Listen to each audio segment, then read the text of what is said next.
الحمدللہ والصلاة والسلام علی رسول اللہ اما بعد۔ سورۃ المائدہ آیت نمبر 6۔ اعوذ باللہ السمیع العلیم من الشیطان الرجیم من ہمزہ ونفخہ ونفثہ ما یرید اللہ لیجعل علیکم من حرج، اللہ تم پر کوئی تنگی نہیں چاہتا، ولکن یرید لیطہرکم، لیکن وہ چاہتا ہے کہ تمہیں پاک کرے، ولیتم نعمتہ علیکم، اور تاکہ وہ تم پر اپنی نعمت کو پورا کرے، لعلکم تشکرون، تاکہ تم شکر کرو۔ پیچھے والی آیت مبارکہ یعنی اس آیت مبارکہ کا کل والا سبق سعیداً طیبہ، پاکیزہ مٹی، اس میں اشارہ اس بات کی طرف ہے کہ جو مٹی نجس ہے وہ طیب نہیں ہے اور اس سے تیمم نہیں ہو سکتا۔ مٹی کا پاک ہونا کیسے پتہ چلتا ہے؟ اگر تو اس کے اوپر گندگی لگی ہے تو واضح ہے، اگر گندگی نہیں تو اس سے بو دیکھی جائے گی، اس میں کسی نجس چیز کی بو تو نہیں ہے، اگر نجس چیز کی بو نہیں ہے تو ٹھیک ہے، وہ مٹی پاک ہے۔ ایک روایت پیش کی جاتی ہے کہ زمین کی پاکیزگی اس کا خشک ہو جانا ہے، لیکن یہ روایت تو ثابت نہیں ہے، لیکن اتنا ہے کہ جب ایک زمین ہے اس کے اوپر بو بھی نہیں ہے اور گندگی بظاہر نظر بھی نہیں آ رہی تو پھر وہ زمین پاک ہے۔ فَامْسَحُوا بِوُجُوهِكُمْ وَأَيْدِيكُمْ مِنْهُ، وجہ کی تفسیر کل گزر گئی۔ ہاتھ، مسح کے اندر ہاتھ کوہنیوں تک نہیں مسح کیا جائے گا اس کا۔ پیچھے اللہ تعالیٰ نے جب بازو دھونے کا حکم دیا تو بازو دھونے سے کوہنیوں سمیت، اس کے بارے میں اللہ تعالیٰ نے فرمایا وَأَيْدِيكُمْ إِلَى الْمَرَافِقِ، کوہنیوں سمیت اپنے ہاتھوں کو دھو لو۔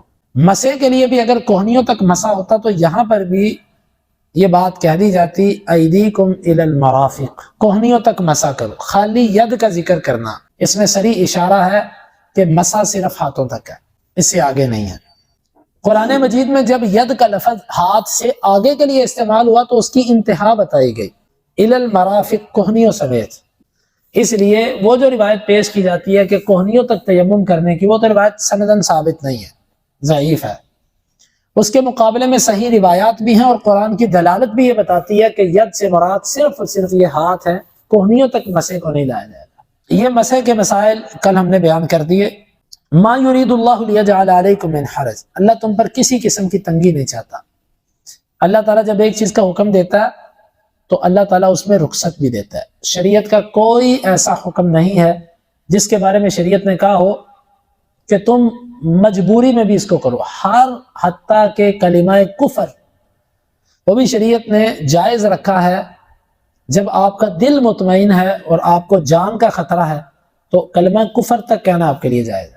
ہر چیز کے اندر شریعت نے رخصت رکھی ہے، تو یہ شریعت کے محاسن میں سے ہے، شریعت کی نعمتوں میں سے ہے۔ اللہ نے تمہیں تیمم کی رخصت اس لیے دی کہ اللہ تم پر تنگی نہیں چاہتا تھا۔ اگر اللہ کہتا نہیں تم وضو ہی کرو، تیمم نہیں ہے تمہارے لیے، تو یقیناً تمہیں تنگی ہوتی، تمہارے لیے مشکل ہوتی۔ اللہ نے تنگی نہیں چاہی تم پر۔ اس سے معلوم ہوا اللہ تعالیٰ کا ہر حکم ہمارے لیے ہماری طاقت کے مطابق ہے۔ جو لوگ یہ کہتے ہیں کہ یہ تو ہماری طاقت میں نہیں ہے، ہم نہیں کر سکتے، یہ جھوٹ ہے۔ اگر طاقت سے باہر ہوتا تو اللہ تعالیٰ حکم ہی نہ دیتا۔ وَلَكِنْ يُرِيدُ لِيُطَهِّرَكُمْ، اللہ تمہیں پاک کرنا چاہتا ہے۔ اب انسان جب اپنے جسم پر پانی بہاتا ہے، دیکھیں یہ پانی بھی اللہ کی کتنی بڑی نعمت ہے، ذرا سوچیں۔ انسان اپنے بدن پہ بہاتا ہے اس کو، سستی، کاہلی، تھکاوٹ اللہ دور کر دیتا ہے۔ اللہ تمہیں پاک کرنا چاہتا ہے، لیکن جب پانی استعمال نہیں کیا، خالی تیمم کیا تو پاکیزگی، جی ہاں۔ اسی لیے راجح قول کے مطابق تیمم بھی وضو کا بدل ہے، جہاں جو کام وضو سے کیے جا سکتے ہیں وہی۔ بعض لوگوں نے فقہ کے اندر لکھا ہوا کہ جی تیمم جو ہوتا ہے نا یہ صرف رافع الحدث ہوتا ہے، یہ بے وضوگی کو اٹھاتا ہے، انسان کو پاک اس طریقے سے نہیں کرتا، طہارت نہیں دیتا۔ یہ ایسے ان کی ایک ذاتی اصطلاح اور ذاتی ان کا فہم ہے۔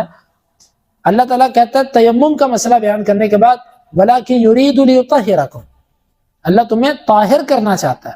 لہٰذا یہ کہنا کہ اس سے بندے کو پاکی حاصل نہیں ہوتی، صرف حدث رفع ہوتا ہے، یہ ایک فضول بات ہے۔ وَلَكِنْ يُرِيدُ لِيُطَهِّرَكُمْ، اس سے معلوم ہوتا ہے کہ پانی نہ بھی لگے، خالی تیمم بھی شریعت پر عمل کرنے سے انسان کو طہارت مل جاتی ہے۔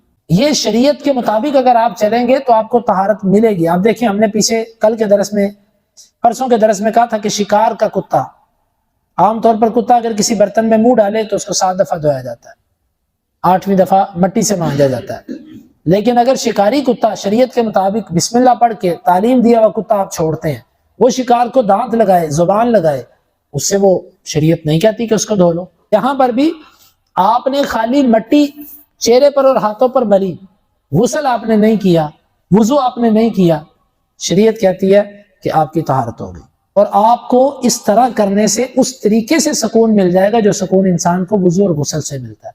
اچھا، یہاں پر ایک فقہی مسئلہ بیان کیا جاتا ہے، کسی بندے کے پاس اتنا پانی ہے کہ وہ اس سے پورا غسل نہیں کر سکتا یا پورا وضو نہیں کر سکتا، تو کیا وہ آدھا غسل یا آدھا وضو اور آدھا تیمم کر سکتا ہے؟ نہیں کر سکتا، وہ تیمم ہی کرے گا، کیونکہ پانی کی جب اتنی مقدار نہیں ہے کہ جس سے آپ طہارت حاصل کر سکو تو اس پانی کا ہونا اور نہ ہونا برابر ہے، کیونکہ جب آپ اسے طہارت نہیں لے سکتے تو آدھی طہارت آپ کیسے کریں گے؟ جب چہرہ آپ نے دھو لیا، ہاتھ دھو لیے، تو یہیں پر تو تیمم ہوتا ہے۔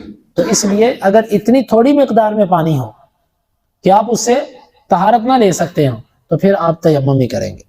وَلِيُتِمَّ نِعْمَتَهُ عَلَيْكُمْ، اللہ تم پر اپنی نعمت پوری کرنا چاہتا ہے۔ دیکھیں اللہ تعالیٰ نے شریعت کے لیے جو رخصتیں اتاری شریعت میں، یہ نعمتیں ہیں اللہ کی، یہ اتمام نعمت ہے۔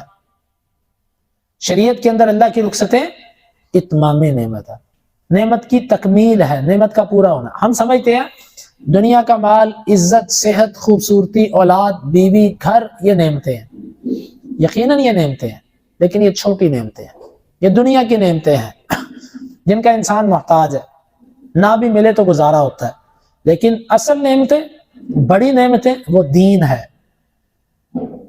یقین جانے آپ کو عقیدہ توحید مل گیا اور اللہ تعالیٰ نے آپ کو توفیق دیا، 5 وقت کے نمازی بن گئے، اور پھر اس سے بڑی نعمت کہ آپ کی 5 نمازیں باجماعت ہوں، اور ایسے امام کے پیچھے پڑھیں جو کتاب و سنت کا پابند ہو، تو آپ کا وہ دن اللہ کی نعمتوں سے بھرا ہوا ہے، آپ اس کا شکر ادا کریں۔ اللہ فرماتا ہے اگر تم شکر کرو گے تمہیں اور زیادہ دوں گا۔ تو اللہ تم پر اپنی نعمتوں کی تکمیل چاہتا ہے، گویا کہ دین یہ نعمت کی تکمیل ہے، اس کے بغیر نعمتیں مکمل نہیں ہوتی۔ کیوں نعمتوں کی تکمیل چاہتا ہے؟ لعلکم تشکرون، تاکہ تم شکر کرو۔ شکر کیا ہوتا ہے؟ شکر 3 طریقوں سے ادا ہوتا ہے، زبان سے، دل سے، اعضاء سے۔ آسان لفظوں میں یوں سمجھیے، اللہ کے دیے ہوئے بدن کو اللہ کی اطاعت میں رکھنا، یہ شکر ہے۔ اگر آپ اللہ کے دیے ہوئے بدن کو اللہ کی نافرمانی میں استعمال کرتے ہیں، یہ نہ شکری ہے۔ یہ آسان اور جامع ترین شکر کی تعریف ہے۔ اللہ یہ نعمت اس لیے کر رہا ہے تم پر کہ تم اپنے بدن کو اللہ کی نافرمانی میں استعمال نہ کرو، اللہ کی اطاعت کے اندر استعمال کرو۔ اللہ تعالیٰ سے دعا ہے اللہ سمجھنے کی اور عمل کی توفیق عطا فرمائے۔